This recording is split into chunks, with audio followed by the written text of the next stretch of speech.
이번 오디오북은 지구적 시스템에서 에너지 흐름과 물질의 순환에 대한 내용입니다. 학습 목표: 기권과 수권의 상호작용을 사례로 다양한 자연현상이 지구 시스템 내부의 물질의 순환과 에너지의 흐름의 결과임을 논증할 수 있다. 단원의 핵심: 지구 시스템의 상호작용은 어떻게 일어나고 있을까요? 지금부터 이에 대한 핵심 내용을 알아보겠습니다.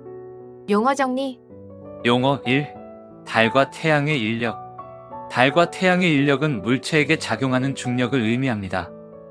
중력은 두 물체 사이의 질량과 거리에 의해 결정되는 인력인데요. 달과 태양의 지구에 대한 중력에 초점을 맞춰 설명해 드리겠습니다. 태양의 인력. 태양은 우리 태양계의 중심에 위치한 별로서 지구를 포함한 모든 행성들에 중력을 가합니다. 태양의 인력은 지구를 태양 주위를 돌면서 궤도에 유지시키고 지구의 자전을 조절하는 역할을 합니다. 태양의 질량은 지구의 질량에 비해 약 33만 배나 크기 때문에 태양의 인력은 지구에게 큰 영향을 미칩니다. 달의 인력. 달은 지구 주위를 도는 천체로서 지구에 중력을 가합니다. 달의 인력은 지구의 해와 만의 조석, 파도의 형성 등에 큰 영향을 미치는 중요한 역할을 합니다. 달은 태양에 비해 상대적으로 작은 질량을 가지고 있지만 지구에 가까운 거리에 위치하여 지구에 미치는 중력이 상당히 큽니다. 태양과 달의 중력은 지구에 작용함으로써 다양한 현상을 발생시킵니다.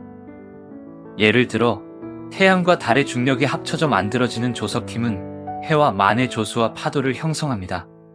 이러한 조석 현상은 바다의 해면 높이와 조수 변화, 해양 생태계에 영향을 줍니다. 또한 달의 중력은 지구의 자전 속도를 조절하고 지구의 자전축을 일정하게 유지시킵니다. 통합과학에서는 태양과 달의 중력이 지구에 미치는 영향을 이해하는 것이 중요합니다. 이를 통해 만월, 일식, 월식과 같은 현상의 원리를 이해하고 지구의 운동, 지구와 태양, 달 사이의 상호작용을 이해할 수 있습니다. 용어 2. 해와 만의 조석. 해와 만은 대체로 다음과 같이 설명할 수 있습니다. 해. 해는 대양에 대한 통칭적인 용어로 큰 바다를 일컫는 말입니다. 일반적으로 바다라는 용어와 동의어로 사용되기도 합니다. 해는 태양과 달의 중력에 의해 조석이 형성되며 조석은 해수면의 높이 변화를 일으키는 요인 중 하나입니다. 만은 해안선 주변에 형성된 바다로 상대적으로 작은 면적의 바다를 말합니다. 만은 대개 해안이나 섬으로 둘러싸여 있으며 내륙과 바다 사이의 연결로 생각할 수 있습니다. 작은 만은 대부분 섬과 연결되어 있습니다. 조석은 태양과 달의 중력이 지구와 해양 사이에서 상호작용할 때 발생합니다. 태양과 달의 위치와 지구의 자전 운동에 따라 조석이 변동하면 이는 해수면의 높이 변화로 나타납니다. 조석이 형성되면 파도가 발생하고 이는 해안에서 느껴지는 파도 현상으로 나타납니다. 따라서 태양과 달의 중력이 해와 만에 작용하여 조석과 파도를 형성하는 것입니다. 이러한 현상은 일반적으로 해의 물결이 높고 낮음을 주기적으로 변화시키는 조수 현상이나 파도의 크기와 높이의 변동과 연관이 있습니다. 정확히 말하자면 조석이 원래 용어이고 조수는 이를 한글로 번역한 용어입니다.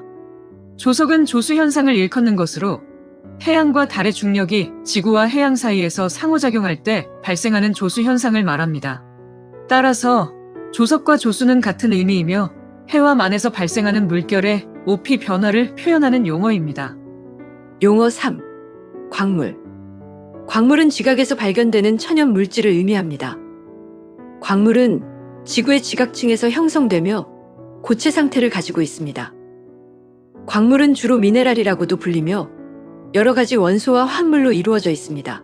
광물은 다양한 종류가 있으며 각각의 광물은 특정한 화학 조성과 구조를 가지고 있습니다. 예를 들어 금, 은, 구리, 철 등은 광물의 일부로서 발견될 수 있습니다. 이러한 광물들은 광물 자원으로 간주되어 산업이나 경제에 활용될 수 있습니다. 광물은 지구 내부에서의 압력, 온도, 화학 반응 등의 작용에 의해 형성되며 종류에 따라 다양한 물리적 특성을 가지고 있습니다. 일부 광물은 광택이 나고 반사율이 높아 광학적으로 뛰어난 성질을 가지며 다른 광물은 단단하고 내구성이 뛰어난 특징을 가질 수 있습니다. 광물은 지구의 지각 형성과 변화에 중요한 역할을 합니다. 또한 광물은 우리 주변 환경과 자원, 산업 등과 관련하여 다양한 분야에서 연구되고 활용됩니다. 이러한 이유로 통합과학에서는 광물에 대한 기본적인 개념과 예시를 배우게 됩니다. 용어 4. 광합성. 광합성은 식물이나 일부 원생 생물이 태양 에너지를 이용하여 이산화탄소와 물을 화학적으로 반응시켜 유기물인 포도당 등의 단순 설탕을 합성하는 과정을 말합니다. 광합성은 식물이나 일부 원생 생물에게 에너지를 공급하는 중요한 과정입니다. 이 과정은 염소 박테리아, 바다조개, 해조류 등 다양한 생물군에서 발견됩니다. 하지만 광합성은 대부분의 식물에서 가장 주요하게 일어나며 식물의 잎에 위치한 엽록체에서 주로 진행됩니다. 광합성 과정은 광에너지를 흡수하는 엽록소라는 색소를 포함하는 엽록체 내에서 진행됩니다. 엽록소는 빛을 흡수하여 전자를 활성화시키고 이 활성화된 전자는 일련의 화학적 반응을 거쳐 탄소 도산이나 유기물 합성에 참여합니다. 여기서 탄소 도산이란 탄소가 산소와 결합하여 이산화탄소라는 화합물을 형성하는 과정을 말합니다. 도산은 화학 용어로 산과 반응하여 화합물을 생성하는 반응을 의미합니다. 이 반응에는 빛에너지, 엽록소, 이산화탄소, 물, 그리고 효소와 같은 보조 물질이 필요합니다. 광합성은 태양 에너지를 식물이나 일부 생물체가 화학적 에너지로 변환하여 식물체 내에서 자원을 생산하는 과정입니다.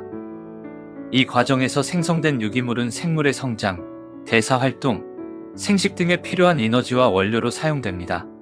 또한 광합성은 지구 생태계에서 이산화탄소의 농도를 조절하는 중요한 역할을 합니다. 용어 5. 이온. 이온은 정기적으로 양성이거나 음성으로 전하를 가지는 원자나 분자입니다. 이는 원자나 분자가 전자를 양도하거나 받아서 전하를 가질 수 있음을 의미합니다. 원자는 중심에 양성 전하를 가지는 양성자와 중심 주변에 음성 전하를 가지는 전자로 구성됩니다. 정상적인 원자는 정기적으로 중립이며 양성 전하와 음성 전하가 서로 상쇄되어 전하의 합계가 0입니다. 그러나 원자가 다른 원자나 분자와 상호작용하면서 전자를 양도하거나 받는 과정에서 전하를 가지는 이온으로 변할 수 있습니다. 전자를 잃어버린 양성 이온은 양전하를 가지게 되고 전자를 획득한 음성 이온은 음전하를 가지게 됩니다. 예를 들어 나트륨 원자는 하나의 전자를 잃어버리면 양성 전하를 가진 나트륨 이온이 됩니다. 반대로 염소 원자는 하나의 전자를 추가로 획득하여 음성 전하를 가진 영화 이온이 됩니다. 이온은 정기적으로 상호작용하고 반응할 수 있는 성질을 가지고 있습니다. 이온들은 정기적인 힘에 의해 서로를 끌거나 밀어내는 등 상호작용을 할 수 있습니다. 이온들의 상호작용은 화학 반응, 용액의 전도성, 결정 구조 등 다양한 화학적 현상과 관련이 있습니다. 따라서 이온은 정기적으로 양성이거나 음성인 전하를 가진 원자나 분자를 가리키며 전자를 양도하거나 받아서 전하를 가지게 되는 화학적인 입자를 의미합니다. 지구 시스템의 에너지원. 지구 시스템에서는 각권의 상호작용으로 크고 작은 변화가 일어나는데 이러한 변화가 일어나려면 에너지가 필요합니다. 지구 시스템의 에너지원에는 태양에서 오는 태양에너지, 지구 내부에서 흘러나오는 지구 내부 에너지, 달과 태양의 인력으로 생기는 조력 에너지가 있습니다. 이들 에너지는 지구 시스템에 어떤 영향을 줄까요? 태양 복사 에너지. 태양 에너지는 매질의 도움 없이 직접 전달되는 에너지이므로 복사 에너지라고 하는데요. 지구 시스템의 에너지원 중에서 가장 많은 양을 차지하고 있습니다. 지구 시스템 관점에서 하나씩 살펴볼까요? 기후와 날씨. 태양 복사 에너지는 지구의 기후와 날씨를 형성하는 중요한 요소입니다. 태양으로부터의 복사 에너지는 대기, 지표면, 해양 등을 가열하고 온도를 조절하는 역할을 하죠. 이온도 변화는 대기의 순환, 기류, 기압의 형성에 영향을 주어 날씨의 변화를 일으킵니다. 수문학적 과정. 태양 복사 에너지는 수문학적 과정에도 영향을 미칩니다. 태양광 에너지는 대기 중의 수증기를 가열하여 수증기가 상승하고 이는 대기 중의 수습과 구름 형성을 촉진합니다. 이러한 과정은 강수량, 강우 패턴, 수문학적 순환 등에 영향을 줍니다. 선생님, 수문학적 과정이라뇨? 이게 대체 무슨 소린가요? 조금 어려우셨나요? 수문학적 과정은 물의 움직임과 관련된 자연 현상을 의미합니다. 주요한 수문학적 과정에는 증발, 증발승화, 강우, 강수, 증발함량, 습도, 수계, 수문학적 순환 등이 포함됩니다. 이러한 과정들은 대기, 지표면, 해양 등에서 발생하고 물의 상태 변화, 이동, 저장, 공급 등에 영향을 미치는 역할을 합니다. 예를 들어볼까요? 증발은 액체 상태의 물이 기체 상태로 변하는 과정이죠. 태양 복사 에너지에 의해 수면, 토양, 식물 등의 표면에서 물이 증발하여 대기 중으로 이동합니다. 이 증발된 수분은 수증기의 형태로 대기 중에 존재하게 됩니다. 강우는 대기 중에 수증기가 응결되어 액체 형태로 지표면으로 돌아오는 과정을 말합니다. 응결은 수증기가 고체 또는 액체의 형태로 변하는 과정이며 구름의 형성과 강우의 발생 과정에 관여합니다. 증발승화는 바다나 호수 등 대규모 수면에서 발생하는 증발과 함께 이를 통해 수증기가 대기 중으로 이동하는 과정을 의미합니다. 이 과정은 대기 중의 수증기 양과 습도에 영향을 줍니다. 이처럼 수문학적 과정은 물의 움직임, 변화, 상호작용을 이해하기 위해 연구되며 지구의 수자원 관리, 기후 변화, 환경 보전 등 다양한 분야에서 중요한 역할을 합니다. 생물 생태계. 태양 복사 에너지는 광합성을 통해 생물 생태계에 필요한 에너지를 제공합니다. 광합성은 태양광을 이용하여 식물이 이산화탄소와 물을 화학적으로 반응시켜 포도당과 산소를 생산하는 과정입니다. 이를 통해 식물은 생장과 생존에 필요한 에너지를 얻고 다른 생물들은 식물을 기반으로 생태계 내에서 생존합니다. 지구온난화. 태양 복사 에너지는 지구온난화와 관련된 문제에도 영향을 미칩니다. 태양 복사 에너지는 대기 중의 온실가스들과 상호작용하여 지구의 열원이 되고 이는 지구의 온도 상승과 기후 변화를 초래합니다. 온실가스 농도가 증가하면 태양 복사 에너지가 지구에 흡수되는 양이 증가하여 지구 온난화가 가속화될 수 있습니다. 이 외에도 태양 복사 에너지는 지구 시스템의 수온 조절, 바람의 형성, 해류의 움직임 등 다양한 과정에 영향을 미치며 지구 생태계와 인간 활동에도 중요한 역할을 합니다. 물은 고체, 액체, 기체로 상태가 변하면서 지구 시스템의 각권 사이를 순환하는데요.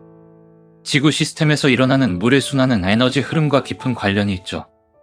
물이 지구 시스템의 각권 사이를 순환하는 과정은 어떤 일이 일어날까요? 물의 순환은 지구상에서 물이 증발, 응결, 강수, 유출 등의 과정을 거쳐 지속적으로 움직이는 현상을 의미합니다. 이러한 순환 과정은 바다, 대기, 토양, 식물 등 다양한 환경 요소 간에 상호작용하며 발생합니다. 물의 순환은 태양 복사 에너지의 역할을 중심으로 이루어지는데요. 태양 복사 에너지는 태양으로부터 지구로 전달되는 열과 광선의 형태로 지구의 대기와 표면을 가열하고 물의 증발을 유발해요. 증발된 수증기는 대기 중으로 상승하여 공기가 차가워지는 고도에서 응결되어 구름을 형성하고 구름은 물방울이 모이는 과정을 거쳐 강수로 이어지거나 바람에 의해 이동하며 지역 간의 물의 이동을 유발합니다.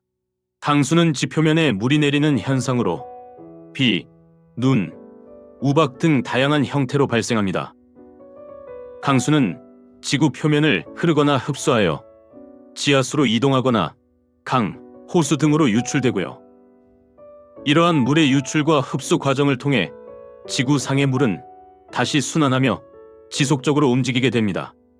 이와 함께 물의 순환은 지구 시스템에서 다양한 생물과 생태계에 영향을 미치는데요.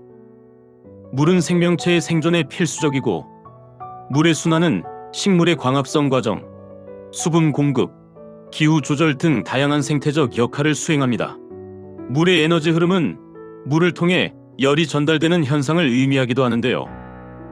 지구의 표면과 대기는 태양 복사 에너지를 흡수하고 방출하고 이러한 열 변화는 기후, 날씨, 기상 등을 형성하는 데 영향을 미칩니다. 또한 물의 상태 변화에 따라 열이 흡수되거나 방출되는 과정도 중요한 역할을 하죠. 요약하면 통합과학에서 다루는 물의 순환과 에너지 흐름은 태양 복사 에너지에 기반하여 지구에서 발생하는 물의 움직임과 열 변화를 이해하는 것을 의미합니다. 이는 지구의 기후, 날씨, 생태계 등을 이해하는 데 중요한 개념이며 우리 주변 환경과 생활과 밀접한 관련이 있습니다. 그리고 한 가지 더. 위도에 따른 에너지 불균형에 대해 들어보셨나요? 그게 대체 뭔가요?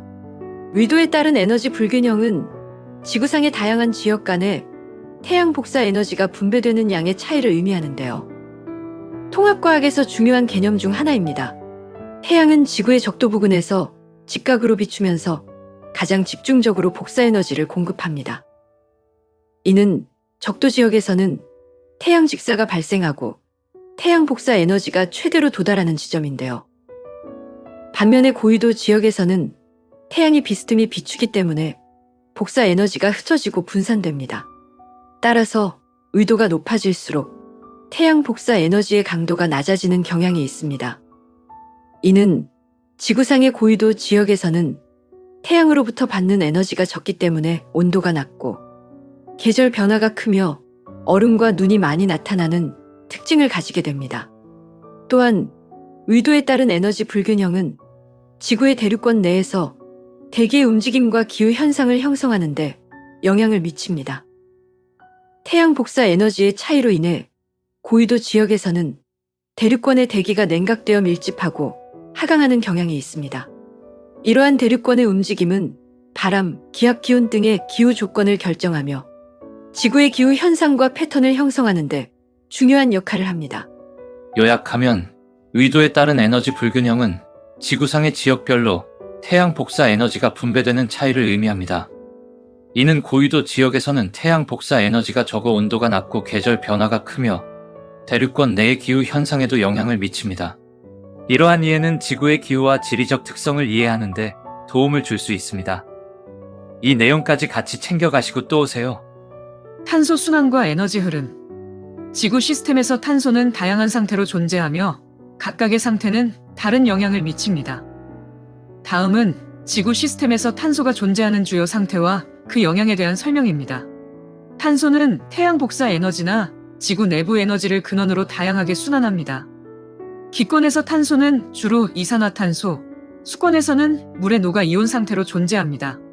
지권에서는 광물과 석회암 등의 암석 내의 고체 상태로 분포하며 암석 내에 존재하는 양이 지구 전체 탄소의 99% 이상을 차지하죠. 석회암은 바다에서 석회질의 생물 골격이나 탄산칼슘이 침전되어 만들어진 퇴적암으로 탄산칼슘이 주성분인 암석이니 참고로 알아두어야겠죠? 그리고 탄소는 생명체를 구성하는 물질로 생물권에서는 유기화합물로 존재하기도 합니다. 그렇다면 탄소는 지구 시스템 내에서 어떻게 순환할까요? 대기에서의 탄소 순환. 대기 중의 탄소는 주로 이산화탄소의 형태로 존재합니다. 이산화탄소는 식물의 광합성 과정, 동물의 호흡密소성 작용, 화석 결로의 연소 등에서 생성됩니다. 식물들은 광합성을 통해 이산화탄소를 흡수하여 탄소를 고정시킵니다. 이러한 과정을 통해 식물은 탄소를 육지 생태계의 저장소로 만듭니다. 또한 해양도 이산화탄소를 흡수하여 바다의 탄소 저장소로 작용합니다. 육지 생태계에서의 탄소 순환. 식물은 광합성 과정을 통해 탄소를 흡수하고 저장합니다. 이를 통해 이산화탄소 농도를 감소시키고 산소를 방출하죠. 식물의 호흡 과정에서는 산소를 소비하고 이산화탄소를 방출합니다. 동물은 식물을 섭취하여 저장된 탄소를 에너지로 이용하고 호흡 과정에서 이산화탄소를 방출합니다.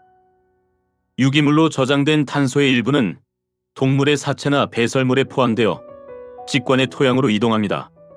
해양에서의 탄소 순환. 해양은 큰 탄소 저장소로서 작용합니다. 해조류 및 해양 식물들은 광합성 과정을 통해 이산화탄소를 흡수하여 탄소를 저장합니다. 해양 생물들도 이산화탄소를 흡수하여 바다의 탄소 저장소로 작용합니다. 일부 해양 생물들은 바다 밑바닥에 침전하여 퇴적물로서 탄소를 장기적으로 저장할 수도 있습니다. 지하 저장소에서의 탄소 순환. 지하에는 화석 결로와 같은 형태로 오랜 기간 동안 탄소가 저장되어 있습니다. 토양으로 이동한 유기물이 미생물에 의해 분해되어 이산화탄소로 대기 중으로 이동하거나 석탄, 석유, 천연가스 등의 화석 연료로 저장되었죠. 이러한 지하 저장소에서의 탄소는 지구 내부에서 방출되거나 지각 군동 등의 과정을 통해 지구 표면으로 나올 수 있습니다. 암석의 순환. 지구에서 암석은 지각 군동, 남극 기화학 작용, 침식 및 침적 작용 등을 통해 순환됩니다. 지각 운동. 지각 운동은 지구 표면의 암석이 지각 내부로 이동하는 과정을 의미합니다. 이는 플레이트 테크토닉 군동에 의해 발생하는데, 지구 표면은 여러 개의 플레이트로 나뉘어 있으며 이들 플레이트는 서로 충돌, 이동, 분리 등의 운동을 하게 됩니다. 선생님, 플레이트 테크토닉 운동이란 말이 너무 어려운데요. 더 자세히 설명해 드릴게요. 플레이트 테크토닉 운동은 지구 표면을 구성하는 플레이트들이 서로 움직이는 현상을 말합니다.